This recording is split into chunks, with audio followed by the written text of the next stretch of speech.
ഇന്നത്തെ കാലത്ത് കുട്ടികളുടെ ജീവിതത്തിൽ സോഷ്യൽ മീഡിയ ഒഴിച്ചുകൂടാനാവാത്ത ഒന്നായി മാറിക്കഴിഞ്ഞു. എന്നാൽ ഇത് കുട്ടികളുടെ മാനസികാരോഗ്യത്തെയും സുരക്ഷയെയും ദോഷകരമായി ബാധിക്കുന്നു എന്ന ആശങ്ക ശക്തമാവുകയാണ്. ഈ പശ്ചാത്തലത്തിൽ സോഷ്യൽ മീഡിയ ഉപയോഗിക്കുന്ന കുട്ടികൾക്ക് കർശനമായ പ്രായപരിധി നിശ്ചയിക്കുന്ന യൂറോപ്യൻ രാജ്യങ്ങളുടെ നിയമങ്ങൾ ഇന്ത്യക്ക് മാതൃകയാക്കാമോ എന്ന ചോദ്യമാണ് ഉയരുന്നത്. സോഷ്യൽ മീഡിയ കുട്ടികൾക്ക് അറിവ് നൽകുന്നുണ്ടെങ്കിലും അതിൻ്റെ അപകടങ്ങൾ ചെറുതല്ല. സോഷ്യൽ മീഡിയയുടെ അമിതമായ ഉപയോഗം കുട്ടികളിൽ മാനസികാരോഗ്യ പ്രശ്നങ്ങൾക്ക് വഴിവെക്കുന്നുണ്ട്. ഉത്കണ്ഠ, വിഷാദം, ആത്മവിശ്വാസക്കുറവ് എന്നിവ വർദ്ധിപ്പിക്കുന്നു. ഓൺലൈൻ പ്ലാറ്റ്ഫോമുകൾ സൈബർ ബുള്ളിങ്ങിൻ്റെ കേന്ദ്രങ്ങളാകുന്നു. ഇത് കുട്ടികളുടെ മാനസിക നിലയെ ഗുരുതരമായി ബാധിക്കും. അക്രമകരവും തെറ്റായതുമായ വിവരങ്ങൾ കുട്ടികളിലേക്ക് എത്തുന്നു.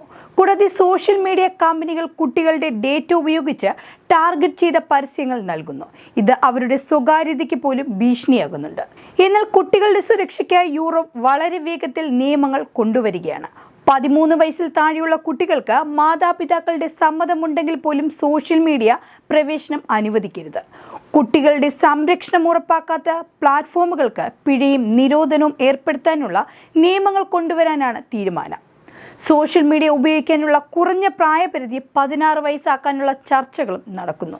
യൂറോപ്യൻ രാജ്യങ്ങൾ പ്രായപരിധി നിർബന്ധമാക്കുകയും രക്ഷകർതൃ സമ്മതം ഉറപ്പാക്കുകയും ചെയ്യുമ്പോൾ ഇന്ത്യക്ക് പരിഗണിക്കാവുന്ന പ്രധാന കാര്യങ്ങൾ ഇവയാണ്.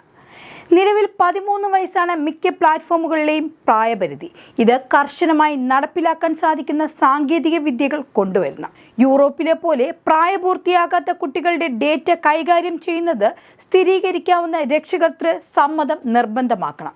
കേവലം നിരോധനമല്ല, മറിച്ച് കുട്ടികൾക്കും മാതാപിതാക്കൾക്കും മികച്ച ഡിജിറ്റൽ വിദ്യാഭ്യാസം നൽകണം. ഓൺലൈൻ സുരക്ഷ, ഉത്തരവാദിത്തമുള്ള ഉപയോഗം എന്നിവ പഠിപ്പിക്കണം.